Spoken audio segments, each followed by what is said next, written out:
Crabman from Crabman Gaming here, and today I am going through my least 10 valuable PlayStation 2 games. Are the games on the list going to be good games? Are they going to be bad games? Who knows? You'll have to stay tuned to find out. Also, check out my other top 10, bottom 10, and unique 10 videos as well. Number 10 on my list is Super Bust a Move, coming in at just $5 Australian, $3.42 US, and £2.50 in the UK. I believe this is a launch title for the PlayStation 2, and the contention around this game was to do with the really bizarre cover, this baby on the cover, which I think put a lot of people off. I know back in the day it used to put me off buying this game, because why would I want to buy a game with this weird baby on the cover? And Super Bust a Move was kind of a throwback to the Super Nintendo and PlayStation era of where the game came from. So if you had a nice brand new PS2, not in the best condition, but you probably didn't want to be, number one, buying a game that had Super Nintendo graphics, and number two, buying a game with this weird baby on the cover as well. So if you're a fan of the Bust a Move series, really, it's pretty much the same. I also have this Bust a Move 2 Arcade Edition on the PS1, which is pretty funky, and also that I didn't know existed till I found it a few months ago is Bust a Move DS as well. So that's just a little extra there. Now, with these lowest 10 game lists as well, the prices fluctuate all the time, so I could probably do this video again in a month's time, and these bottom 10 games will probably be completely different. It's normally based on eBay sales and listings, so one or two listings a little bit higher jumps them out of the bottom 10. But anyway, number 10 is Super Bust a Move. Game 9 on my least 10 valuable PlayStation 2 games is Commandos 2, valued at $5 Australian, $3.42 in the US, and £2.50. Now, I've kind of rounded these games to the nearest dollar to make it a little bit easier, but this game I didn't know a lot about until I gave it a little bit of a play. It's kind of a top-down, if you think of Red Alert and kind of early Fallout camera angle. I'll show you on the back, and plus you're seeing the footage as well. But you just play as just one person as much as I'd played it. And I can see this game has been traded in a whole bunch of times, so I didn't enjoy it very much, so I can see why it's hit the bargain bin. Look at all these pre-owned stickers on here as well. But let's have a little look at the disc. Not much to show you for the instructions because I don't have them. But let me know in the comments below if you've played Commandos 2. Really an absolute dud of this list. You don't need to go out of your way to pick up and play Commandos 2, Men of Courage.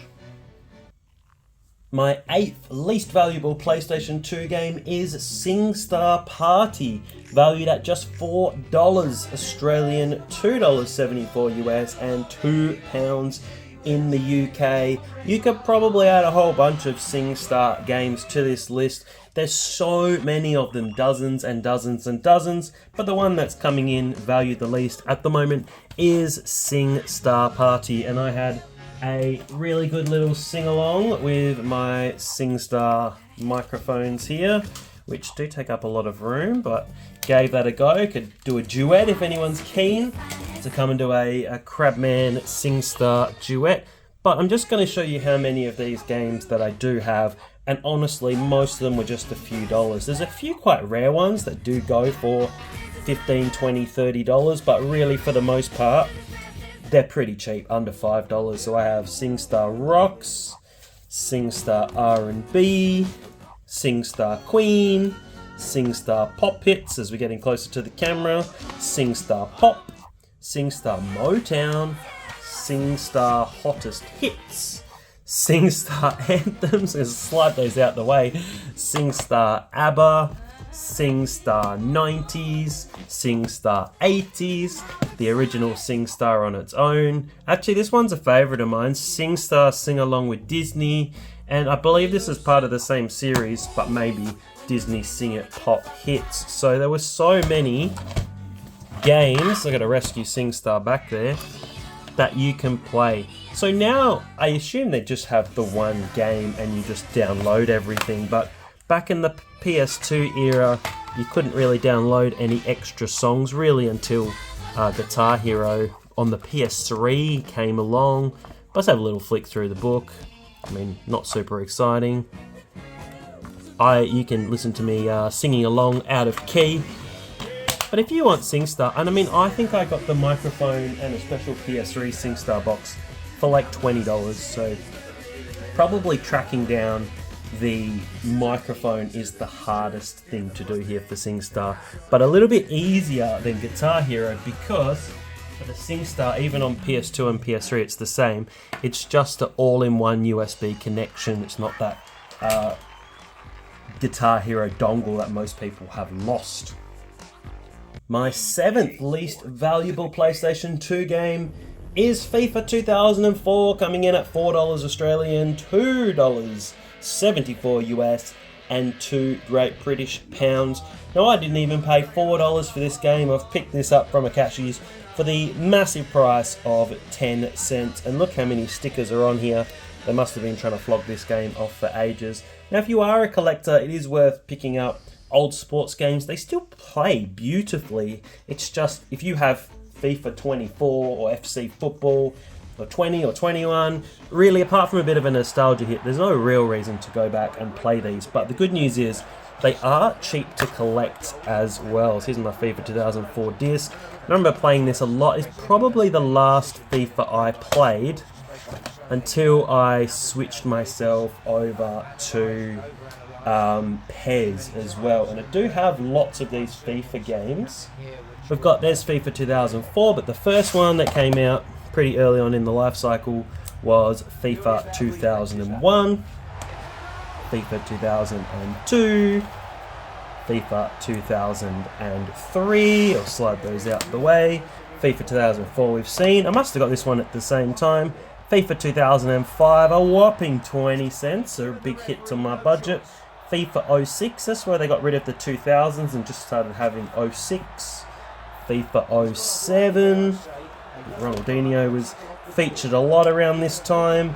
He's there with Rooney as well. Now by this time they've gone to the PlayStation 3, so some of these ones are a little bit rarer. FIFA 9, FIFA 10, $5 I picked that up for. FIFA 11, and I think there's 12 and 13 and perhaps even 14, but I think FIFA 14 is about a $70 game. And also this FIFA Street series, I've got 1 and 2, and I believe FIFA Street 3 is on the PS3. My 6th least valuable PlayStation 2 game is iToy Play 2, and you will need the PlayStation 2 iToy to play this game as well. Now sadly, the iToy PS2 version doesn't work on the PS3, so I had to track down a camera for that to play a game I was looking for. But here we have 2, and really these are interchangeable with 1 and 3. This is valued at just $4 Australian, $2.74 US, and £2 in the UK.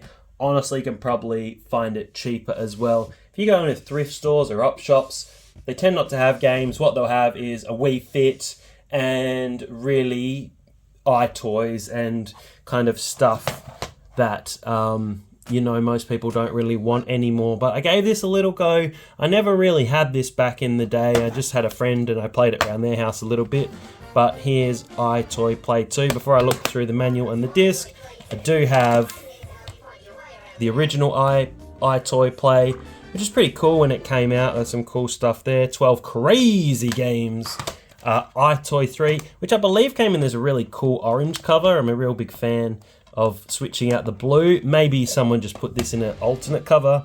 Let me know if all of the iToy 3 came with this cool orange cover, but maybe not. And for some reason I have iToy Play Pom Pom Party as well. Don't ask me why. Maybe I got it in a bundle. Maybe I bought it myself, I can't remember. But iToy Play 2, we can check out the games. You can see me strumming along to some music. Let's have a quick flick through the manual. You get a special, oh look, iToy Collection. Let's have a little look at this. Maybe this is all the games. Oh, there we go. iToy, so there's Groove. I haven't really seen that one around very much. iToy Chat. The broadband communicator. There is a blast from the past. It's kind of like an iToy version of MSN Messenger. Harry Potter, that's definitely not iToy. Disney Move, there's one do I have that or not? Let me have a quick scan of the shelf. I don't think I do. I've got some other Disney games. Disney Stitch, Disney's Donald Duck, but not Disney Move. That's one I haven't really seen around. There's SingStar and Sega Superstars and Tony Hawk, so that was actually pretty cool. And then here's the iToy Play 2 thing here as well, the manual. So you can see how to play it. As you can see me playing very badly, trying not to get my big head in the frame. You don't need to see that, no one needs to see that. Alright, moving on from iToy. But if you had an iToy, let me know down in the comments below what was your favourite iToy game. My fifth least valuable PlayStation 2 game is The Chronicles of Narnia, The Lion, the Witch and the Wardrobe. A definite mouthful to say, valued at $4 Australian, $2.74 US and £2. I did round it to the nearest dollar just to make my life easier, and also the price fluctuates a lot as well. So this might be $4 today, it might be $6 in a month, it might be $3 the month after. So take these with a little bit of a pinch of salt. They're just fun lists. But one of my favorite books as a kid, this is the one that I read. I got it off my shelf, but if you haven't read the original series, I had this 7-book series, and there's some debate whether the books go in order. I'm getting sidetracked, but I like it whether they go in reading order or they go in release order, because The Magician's Nephew was not released first, it was released a little bit later. And also The Horse and His Boy is a bit of a side story with the kids from The Lion, Witch and the Wardrobe when they're a little bit older. I'll try not to spoil it for you if you haven't read it. And the last battle is just all kinds of weird, but this came in this cool 7-book set. Little sidebar. But if you haven't read the full 7, it's definitely worth it. They're not super long books. But anyway, a lot of licensed games were coming out at this time on the PlayStation 2, generally of pretty mediocre quality. I never remember really buying that many of them back in the day. I do remember getting Van Helsing for Christmas and thinking, oh, okay, out of all the PlayStation 2 games that I could get for Christmas, I was gifted Van Helsing, so I gave it my best go. But there's some movies that have come out as well. There's the original series, the original BBC series as well, which, you know, here I have on VHS, 50 whole cents this cost me. So if you've ever seen this original BBC series, that's just hilarious. Look at the graphics going there. Aslan's looking amazing. But also, it did get remastered, but I think they only did Lion, Witch and the Wardrobe and maybe Prince Caspian. They only did 2 films, I think, from memory.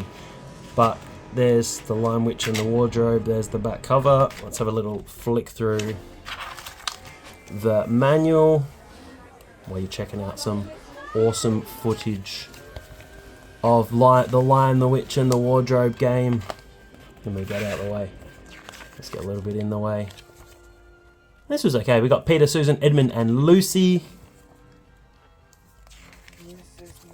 Treks through their adventures going to Narnia. So, yeah, probably a cheap game if you want to pick this up. There it is, The Lion, the Witch, and the Wardrobe. My fourth least valuable game on the PlayStation 2 is This Is Soccer 2004. Valued at $4 Australian, $2.74 US, and just £2 in the UK. I'm sure you can pick versions of these up at CEX for 50p or something extremely cheap as well. Now, interestingly about this game is it's called This Is Soccer in Australia and New Zealand, and I believe in the US. But in the UK, if you were to get this game, I've got 2003 here, it's called This Is Football. So instead of just calling it football, not to get confused with Australian rules football or American football, this is my awesome 50-cent copy here. They must have had a lot of soccer football games on clearance that day at Cash Converters. But this is the kind of a time where there was an alternate, I can't even say it, there was an alternative to FIFA and to PES. So now we're really just dominated by FIFA and PES. But in the PS1 era, there were so many games, and I can't even think of them all off the top of my head, but Onside Soccer, Ronaldo Soccer, there was like David Beckham Soccer, and even on the PS2, and even a little bit early on the PS3, there was like Pure Football. There was a couple of games floating around as well, but it's an okay soccer game. Is it as good as PES? No. Is it as good as FIFA? No.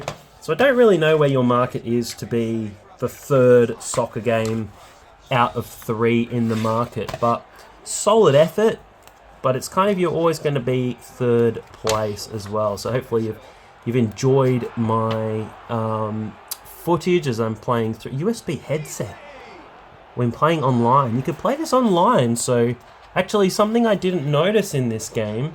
Let's look at 2003. There's nothing here, but if you look at 2004, we're into network play. I remember Xbox releasing early on with Xbox Live, and PlayStation took a little bit of time to catch up there. So if you see these ones, you could play online. I never had my PlayStation 2 online. I don't know if you ever did watching.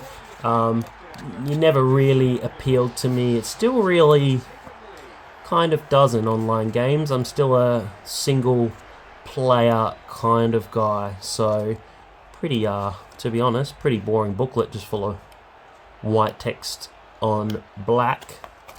So pretty boring. But if you ever played any of the alternate soccer games or football games, let me know, especially PS1, PS2 era. I have a feeling there's a few more that I've forgotten about as well. But that is my 4th least valuable game. My 3rd least valuable PlayStation 2 game is Happy Feet. It's valued at $4 Australian, $2.74 US, and just 2 Great British pounds. Again, this was the era of the licensed movie game, spitting out a mediocre 5 or 6 out of 10 game and saying, yep, that'll do, cough over your money. So you do have Happy Feet, a very popular film at the time. And this game just features a collection of mini games. So you got Sliding Down the Hill, and the one that I've played for you, a little bit of a music game there as well. But step into Mumble's Happy Feet as you belly sled dance and swim through Antarctica on an amazing adventure. So I'm going to say not a very challenging game if you've played it. I kind of like the cover though. The cover's pretty appealing. Really, that's probably about all it's got going for it though, but we can check out the instruction booklet as you're checking out me playing the game as well. Oh, look at all these. The story based on Warner Brothers Pictures comedy adventure Happy Feet. We've got Toddler Mumble, Gloria, and the Adeli Amigos. I hope I've pronounced that correctly. I've probably butchered that, probably savaging me in your own head. But yeah, I do like this booklet way better than the This Is Soccer booklet, which was just black and white. Obviously a game aimed at kids. If you're desperate to play this, I'm sure you can pick this up for next to no money. I don't see this really being a problem, but you know, we've got 2 games to go, and I'm going to give you a little hint. There's no more FIFAs. It's 2 very, very different and unusual games as well. So we have 2 games left. If you haven't flicked a like down the bottom, if you haven't subscribed, if you haven't written me a comment, please do so very quickly. Now, my second least valuable PlayStation 2 game is Carol Vorderman's Sudoku, valued at just $3 Australian, $2 US, and £1.50 in the UK. If anyone has the audacity to charge £1.50 for this, just say no.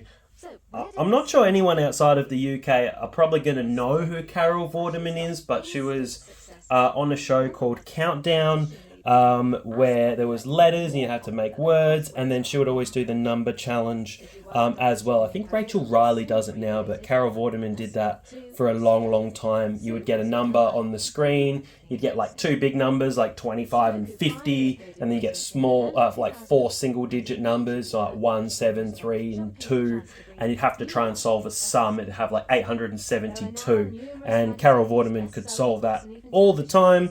I didn't know that she was big into Sudoku. And really, out of the 10 games I played on this list, this was by far the worst, the most horrible, the most boring, the one with the least merit. The one who I thought, who's putting out this game? I think it's put out by Explosive, which I think did like the Cricket Captain series, which I love. But gee, this is really scraping the bottom of the barrel. I have like 50 Phoenix games on my shelf, and honestly, I think I've enjoyed every Phoenix game more than this. This is probably my least favorite game that I've played on the PS2. It's boring. Even if you're into Sudoku, I don't know why this would be your go-to to play Sudoku. So join Carol Vorderman. I mean, really, if we had some sort of countdown game, I would have been into that. Like if you had the 9 letters and consonants down the bottom, or not letters, but consonants and vowels down the bottom, and you had to make words out of that, a countdown game would have been great. A Sudoku game just boggles the mind how this exists. So why did I buy it? I found it at an op shop. It was like $3. It's weird, it's unusual, it's terrible. Sometimes I like collecting terrible games. Do I ever want to play it again? No! So hopefully I even have enough footage to show you, because I turned it off pretty quick. But join Carol Vorderman, our ultimate Sudoku expert, and let her guide you through an interactive puzzle experience with over 30 minutes of advice from Carol in the form of a live action video. To be fair, that's probably the best bit. Conquer the game that has driven the world to distraction. Yeah, not anymore. Do you have what it takes to become a Sudoku master? Yeah, honestly, horrible. Let's check it out. There's, oh yeah, look, $3. So I must have bought 3 things here from the thrift store or the op shop. It's not a big booklet, that's all I'm saying. It's going to move that out of the way. When it's open, it keeps hitting me. Oh look, 6 whole pages of booklets. Pretty gross in here too. I haven't opened this up. I thought that was what it was supposed to be like. I need to maybe... Oh, look, what is that? It looks like blood. It's so gross. I think I need to wash my hands after... Oh no, what is that? Oh, there's something there. Oh, that is... I don't even know what that is. Oh, that is so gross. Oh no, he's had a bad game. That's disgusting. Maybe they should have checked that. Oh, I'm never opening that again. Actually, do you know what it is? I think it's just the staples have rusted. Okay, I feel a little bit better. The staples have rusted. Okay, so that wasn't blood, and that wasn't whatever else you want to imagine in your head. So rusty staple, a lot better, but horrible game, horribly rusted staples, and we're down to our number 1. And my least valuable PlayStation 2 game out of 486 PS2 games is, quite strangely, it's Let's Make a Soccer Team, coming in at just $3 Australian, $2 US, and £1.50 in the UK. Now, I was so surprised when this kind of soccer football management game was bottom of my list. Out of 486 games, I've got Phoenix games that are terrible. I've got every FIFA. I thought it might be like FIFA 2002. I've got every PES. I've got cricket. I've got things like alpine skiing. I've got Alvin and the Chipmunks. I've got all kinds of, to be honest, pretty horrible PS2 games. Hurdy-gurdy. And the game that was the lowest, Lassie on PS2. But this game, Let's Make a Soccer Team, was actually the lowest ranked game of all. And basically, it's like any soccer football management game. I've got a couple of others here to show you. Things like Premier Manager 2005-06. You know, something like that could have been bottom. Who remembers the LMA Manager series? I've got quite a few of those as well. Just I love LMA Manager. This game actually has a really niche cult following as well. Let's Make a Soccer Team.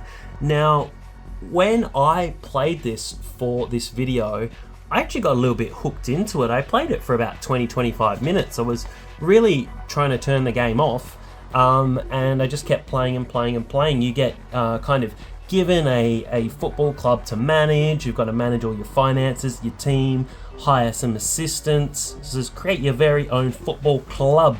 You name it and you run it. So I think I've named my own team. on and off the pitch, every aspect is under your control.